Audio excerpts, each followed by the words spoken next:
बिहार विधानसभा चुनाव की रणभेरी बजने के बाद से बिहार में सियासी माहौल काफ़ी गरमाई हुई है। नेताओं की रैलियां अब बिहार में दिखने लगी है। प्रधानमंत्री से लेकर मुख्यमंत्री तक कई राज्यों के मुख्यमंत्री बिहार में एनडीए के लिए फील्डिंग कर रहे हैं। दूसरी ओर बिहार में तेजस्वी यादव की भी चुनाव यात्रा शुरू हो चुकी है। राहुल गांधी भी बिहार आ रहे हैं, प्रियंका गांधी भी बिहार आ रही है और हम इस वक्त मौजूद हैं चंपारण के चनपटिया विधानसभा क्षेत्र के इलाके में। ये सीट महागठबंधन के खेमे से कांग्रेस लड़ रही है, तो वहीं एनडीए से बीजेपी लड़ रही है। जो सिटिंग एमएलए हैं वहीं चुनाव लड़ रहे हैं और हमारे साथ इस वक्त अभिषेक रंजन कांग्रेस के कैंडिडेट मौजूद हैं चनपटिया से। सबसे पहले आपका बहुत बहुत स्वागत। और जनता के बीच कैसा रिस्पांस मिल रहा है? बेहद ही अच्छा रिस्पांस है। लोग सत्ता पक्ष से नाराज़ चल रहे हैं। उन्होंने ये चुनाव जो है वो अभिषेक रंजन का महागठबंधन किसी पार्टी का चुनाव नहीं रह गया, ये चनपटिया का चुनाव रह गया और अंततोगत्वा सबकी इच्छा है कि चनपटिया जीते।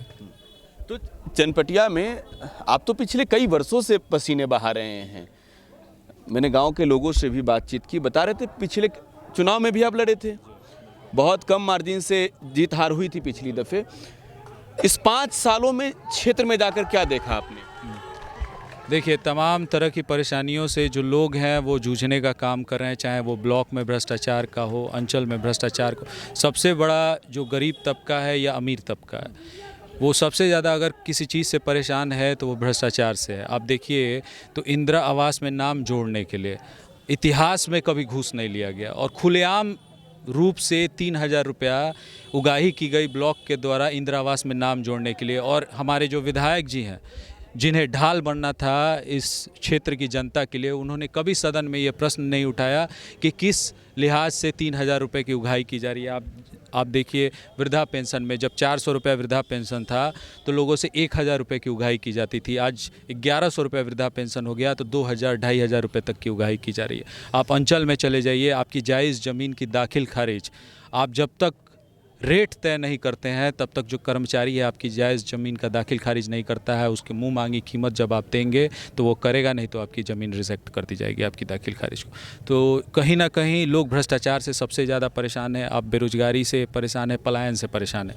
एक आंकड़े के तहत हमारे क्षेत्र से लगभग 2.5 लाख लोग पश्चिम चंपारण ज़िले से हर साल पलायन के लिए जाते हैं और इस क्षेत्र में हमारे जो क्षेत्र है उसमें एक चीनी मिल है जो लगातार लगभग 25 से 30 साल से बंद है और 25 सालों से। तो आपके विधानसभा क्षेत्र का जी, चनपटिया चीनी मिल हमारे विधानसभा क्षेत्र में आता है, नगर पंचायत में आता है और लगभग 25 से 30 साल से वो चीनी मिल बंद है और 25 साल से ही इस क्षेत्र के भाजपा के विधायक लगातार जीतते आ रहे हैं। 27 साल से सांसद जो हैं एक ही परिवार से आते हैं, फिर भी वो लोग जिस नगर पंचायत से झोली भर भर के भाजपा को वोट मिलता है, वहाँ की ये समस्या है और उसके खिलाफ ये लोग उदासीन हैं।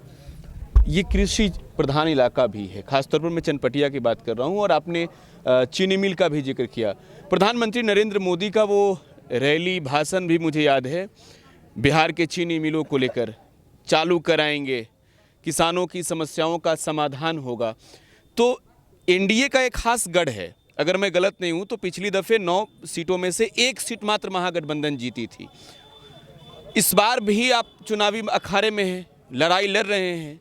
प्रधानमंत्री नरेंद्र मोदी का वो भाषण जनता इतने दिनों में क्या समझ पाई है? आपको रिस्पांस फीडबैक के तौर पर क्या मिल रहा है? देखिए, आदरणीय प्रधानमंत्री जी ने ये कहा था अपने मुखारबिंद से कि अगली बार जब अपने 2014 में ये बात कही थी कि अगली बार जब आपसे अपने प्रत्याशी के लिए मत मांगने आऊँगा तो चनपटिया चीनी मिल से जो चीनी निकलेगा उसका चाय पी के जाऊँगा। ये 2025 के विधानसभा चुनाव में हम लोग हैं और 8 तारीख को प्रधानमंत्री हमारे चनपटिया विधानसभा में ही आ रहे हैं। तो हम उनसे पूछना चाहेंगे कि वो चाय जो लेंगे वो फीकी लेना चाहेंगे या चीनी वाली लेना चाहेंगे, क्योंकि चनपटिया चीनी मिल तो बंद है तो चीनी वाली चाय तो हम लोग पिला नहीं पाएंगे। और जो तमाम जो लोगों की समस्या है वो जो भाजपा के प्रत्याशी रहे हैं जिसके खिलाफ जिसके लिए वो मत मांगने आ रहे हैं, वो हर जो मुद्दे पे वो विफल रहे हैं, चाहे वो भ्रष्टाचार का मुद्दा हो, चाहे वो रोज़गार का मुद्दा हो। आप देखिए, आपको तमाम ऐसे सड़क मिल जाएंगे जो भ्रष्टाचार की भेंट चढ़ गए हैं। आपको मैं चनपटिया विधानसभा में ये शिक्षा की बात कर रहे हैं, मैं आपको बताना चाहूँगा, आप चाहें तो उसका सर्वे करें। हमारे विधानसभा में 7 ऐसे स्कूल हैं जो झोपड़ी में, सरकारी स्कूल हैं जो झोपड़ी में चलाए जाते हैं अभी भी। और ये शिक्षा की बात करते हैं, तमाम जो स्कूल में जो लेडीज़ टीचर हैं उनको शौचालय जाने की व्यवस्था नहीं है, वो खुले में शौचालय जाती हैं और शौचालय जो बना हुआ है झोपड़ी में बना हुआ है। तो शिक्षा के भी क्षेत्र में आप देखिए तो सरकार हमारी विफल है। स्वास्थ्य के क्षेत्र में जाइए तो सिर्फ स्वास्थ्य का ढांचा, स्वास्थ्य केंद्र का ढांचा खड़ा किया गया है, ना उसमें डॉक्टर हैं ना किसी तरह की सुविधा है। तो हर मुहायने पर हमारे जो क्षेत्र के लोग हैं वो परेशान है। और आपने कहा कि आप चुनाव लड़ रहे हैं, ये चुनाव मेरा नहीं है, ये चनपटिया की जनता का चुनाव है और मैंने अपना जो सिंबल है चनपटिया की जनता को समर्पित किया है। ये चुनाव चनपटिया की जनता लड़ रही है, इसमें यही होगा कि या तो चनपटिया की जनता जीतेगी या चनपटिया की जनता हारेगी। 5 सालों का विजन क्या है अभिषेक रंजन आपका? क्योंकि महागठबंधन जो चुनाव लड़ रही है, फिर वही मुद्दा है पढ़ाई, कमाई, दवाई, सिंचाई, सुनवाई, कार्रवाई वाली सरकार का। लेकिन एक लोकल नेतृत्वकर्ता आप बनने को तैयार हैं, अब तो सिंबल मिल गया और आपने जनता के नाम समर्पित कर दिया। 5 सालों में क्या बदल देंगे चनपटिया में?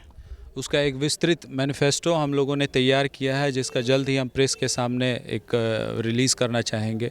पर मैं प्रमुखता से आपको बता देना चाहता हूं कि शिक्षा के क्षेत्र में हमारे जो जैसे मैंने बताया कि जो विद्यालय झोपड़ी में चलते हैं उनका पुनरुद्धार करने का काम है। स्वास्थ्य में हम काम करना चाहेंगे। रोज़गार के क्षेत्र में हमारे क्षेत्र में पूरे ज़िले का सबसे बेहतर एक पहल था स्टार्टअप जोन का, पर वो सरकारी तंत्र और नेता का जो सिंडिकेट था उसकी भेंट चढ़ गया। और आज के डेट में आप जाएंगे वहाँ स्टार्टअप जोन जो कुमार बाग में है, बहुत ही अच्छा एक कदम था। पर इस सरकार का, मैं सरकार को ही बोलता हूँ, नीतीश कुमार की एक अच्छी सोच थी स्टार्टअप जोन, पर आज आप जाएंगे वहाँ सर्वे करेंगे, अगर उद्यमी से बात करेंगे तो उन्हें किसी तरह की सुविधा नहीं दी गई, जिसके वजह से 70% जो उद्यमी है वो आज NPA की कगार पे हैं। तो मैं चाहूँगा कि क्या बोलते हैं वो समितियां हैं, जो कृषि बाज़ार है, हमारे क्षेत्र का जो सबसे बड़ा कृषि बाज़ार होता था चनपटिया का, उसे ख़त्म कर दिया गया। तो किसान से लेके आज आप किसान की बात करते हैं, यहाँ धान की जो फसल है, 7 घंटे की बारिश में धान की फसल, आप कहीं भी जाएंगे, आप इस सड़क से जाएंगे, दोनों तरफ आपको दिखेगा कि धान की फसल बर्बाद हो चुकी है। पर हमारे आदरणीय विधायक जी ये बोल रहे हैं कि हमारे क्षेत्र में बाढ़ नहीं आया। उनके स्टेटमेंट में कहीं एक फेसबुक पे स्टेटमेंट नहीं आया कि हमारे क्षेत्र को बाढ़ प्रभावित क्षेत्र घोषित किया जाए। हमारे क्षेत्र के जो धान की फसल जो किसान लगाए हुए थे उसका नुकसान हो गया है, वो मुआवजा राशि उन्हें आवंटित की जाए। तो निश्चित रूप से हम हर वर्ग के लिए काम करना चाहेंगे। जीत को लेकर कितना आश्वस्त है? हम बिल्कुल आश्वस्त हैं, 100% आश्वस्त हैं, 110% आश्वस्त हैं। चुनाव लड़िए, जीतिए, हमारी शुभकामनाएं। Thank you so much. ये अभिषेक रंजन युवा हैं और चुनाव लड़ रहे हैं, और ये लड़ाई इन्होंने सिंबल के साथ ही जनता को समर्पित कर दिया है। जीत और हार जो तय करना है वो जनता तय करे। प्रकाश राज, टुडे बिहार न्यूज, चनपटिया, पश्चिमी चंपारण।